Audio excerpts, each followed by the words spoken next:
Bismillahirrahmanirrahim. Assalamualaikum warahmatullahi wabarakatuh. Bil alamin wa bihi nasta'in wa la ilaha illallah wahdahu la syarikalah wa asyhadu anna Muhammadan abduhu wa rasuluh. Allahumma shalli wa sallim wa barik ala Muhammad wa ala alihi wa ashabihi wa man tabi'ahum bi ihsan ila yaumiddin.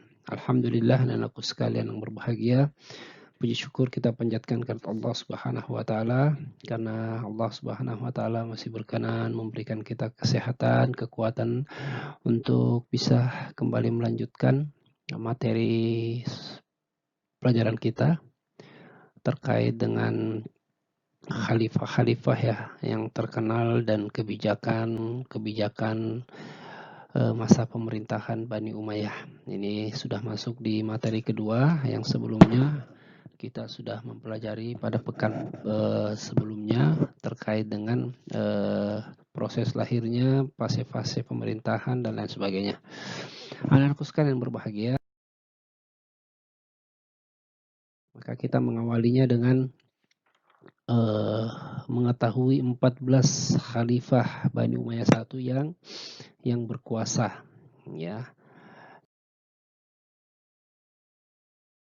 Ya, sama-sama kita ketahui. Yang pertama ada Muawiyah bin Abi Sufyan, kemudian Yazid bin Muawiyah, ya.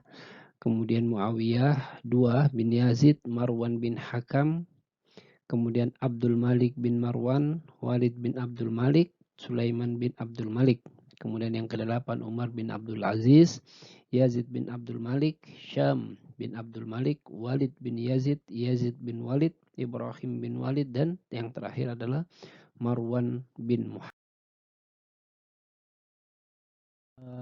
Khalifah-khalifah Bani Umayyah yang terkenal. Nah, jadi rupanya dari 14 khalifah itu tidak semuanya terkenal, anak-anakku sekalian, ya. Di sini ada 4 ya, ada 4 khalifah yang cukup terkenal pada masa pemerintahan Bani Umayyah. Adalah Khalifah Muawiyah bin Abi Sufyan atau khalifah pertama. Apa yang kemudian membuat Khalifah Muawiyah bin Abi Sufyan ini terkenal? Ya, karena beliau berhasil membentuk sebuah departemen dan duta atau perwakilan yang belum dibentuk oleh khalifah sebelumnya. Ya, fungsi dari departemen ini adalah menyiapkan beberapa sahabat utama untuk diutus ke berbagai wilayah di dunia dalam rangka memperkenalkan Islam ke penjuru dunia.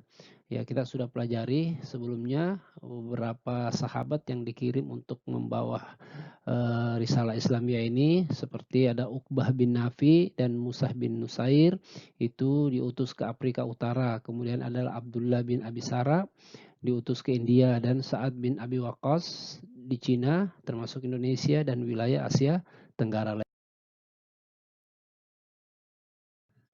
Membeli beberapa profesional ya atau tenaga-tenaga ahli administrasi, keuangan dan tata usaha dari daerah Byzantium dan dipekerjakan dalam pemerintahan Bani Umayyah. Selanjutnya beliau memperluas kekuasaan atau mengembangkan wilayah di 3 daerah yang sangat subur dan strategi, yaitu Afrika Utara, India, dan Byzantium. Nah, kenal kedua itu adalah Khalifah Marwan bin Hakam. Kenapa Marwan bin Hakam ini terkenal? Ya, karena Marwan bin Hakam ini adalah seorang yang sangat bijaksana, berpikiran tajam, fasih berbicara dan berani. Beliau ahli dalam membaca Al-Quran dan banyak meriwayatkan hadis dari para sahabat Rasulullah yang terkenal, terutama dari sahabat Umar bin Khattab dan Utsman bin Affan. Beliau terkenal dan berjasa dalam menertibkan alat-alat takaran dan timbangan, ya, serta berjasa karena pertama kali menciptakan mata uang sebagai alat jual beli. Ada Khalifah Walid bin Abdul Malik, khalifah ketiga yang terkenal. Khalifah ke-6 Bani Umayyah Walid bin Abdul Malik ini memerintah bersamaan dengan permintaan bantuan dari pemerintah Gothia Barat kepada Islam. Ya, jadi begitu beliau memimpin, maka pada saat itu pula ada permintaan dari Gothia Barat kepada umat Islam, bantuan tenaga. Kemudian oleh Khalifah Al-Walid permintaan itu dipenuhi dengan mengirim 12.000 pasukan Islam yang dipimpin oleh Tariq bin Ziyad. Misi Islam tersebut berhasil menyelesaikan tugasnya dengan baik dan pasukan Islam dipimpin oleh Tariq bin Ziyad tersebut berhasil memukul mundur pasukan Viagots aristokrasi Jerman. Nah, seperti itu. Abdul Aziz, ya khalifah terkenal. Yang terakhir, ya Khalifah Umar bin Abdul Aziz ini adalah khalifah ke-8 dari pemerintahan Bani Umayyah I. Memerintah hanya 3 tahun, kurang lebih, ya, tahun 99 sampai 101 Hijriah. Akan tetapi masyarakat Islam yang dipimpin mengalami peningkatan kualitas secara drastis, terutama dalam hal status ekonomi. Taraf pendapatan dan kehidupan sosial masyarakat begitu tinggi sampai mencari warga masyarakat untuk menyalurkan zakat fitrah begitu sulit, ya, karena semua sudah kaya, ya. Zakat kaum agnia atau orang-orang kaya akhirnya diserahkan ke Baitul Mal, selanjutnya difungsikan untuk pembangunan fisik dalam masyarakat seperti masjid, sekolah dan dari Khalifah Umar bin Abdul Aziz dibandingkan dengan khalifah-khalifah lainnya, jabatan khalifah yang akan dipangkunya itu terlebih dahulu ditawarkan kepada rakyat.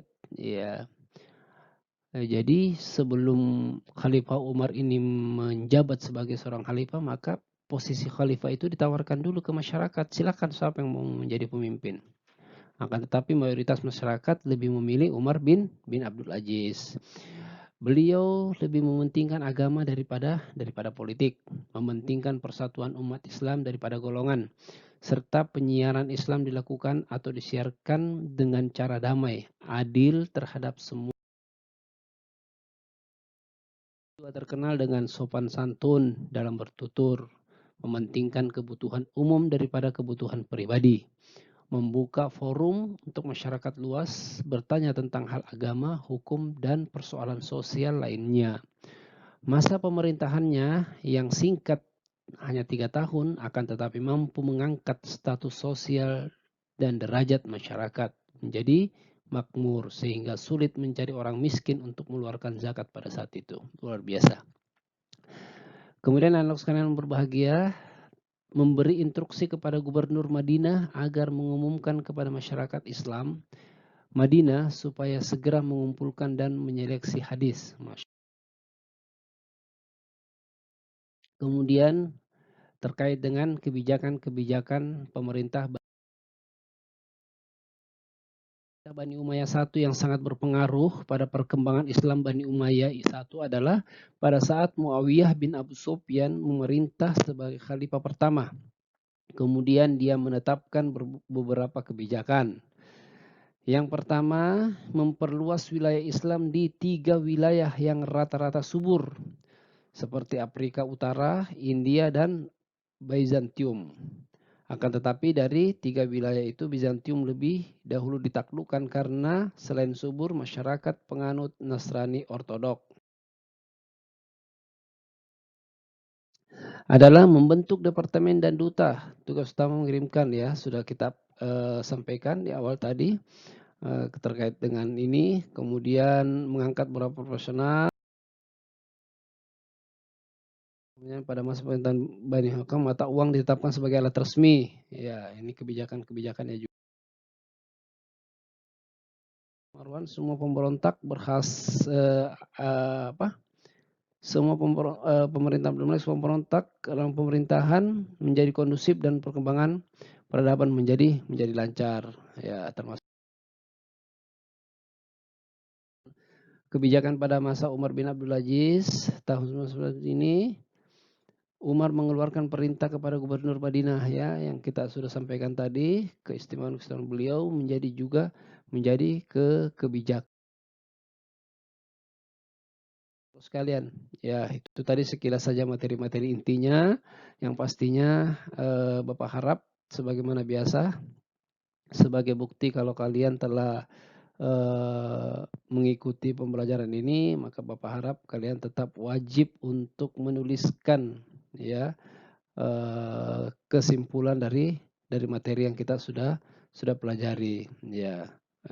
Jadi insyaallah setiap selesai materi Bapak akan beri tugas seperti itu, targetnya tidak sama sekali kemudian menjadi beban buat kalian, tetapi ini adalah salah satu cara untuk bagaimana pelajaran itu masih tetap bisa teringat dan lengket. Ya, karena khawatir jangan sampai kemudian setelah kalian menyaksikan materi ini, ya sudah cukup sampai di situ saja.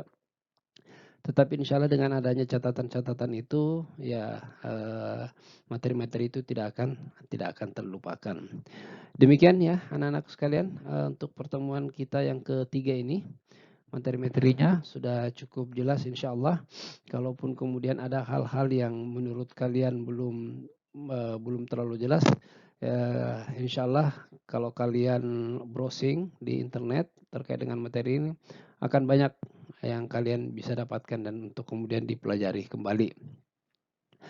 Dan anak-anakku sekalian, mudah-mudahan apa yang kita pelajari pada hari ini senantiasa mendapatkan ridho dari Allah Subhanahu wa taala, kemudian mujahadah ikhtiar kalian untuk menuntut ilmu senantiasa tetap dibukakan oleh Allah Subhanahu wa taala pikiran yang jernih, kemudian ilmu itu bisa masuk dan berkah insyaallah. Baik anak-anakku sekalian, kita akhiri pertemuan kita dengan sama-sama baca doa kafaratul majelis. Subhanakallahumma bihamdi asyhadu an la ilaha illa anta astaghfiruka wa atubu ilaik. Subhana rabbika rabbil izzati amma yasifun wa salamun alal mursalin walhamdulillahi rabbil alamin. Mohon maaf. Insyaallah kita akan lanjutkan pada pertemuan berikutnya. Billahi taufiq wal hidayah. Assalamualaikum warahmatullahi wabarakatuh.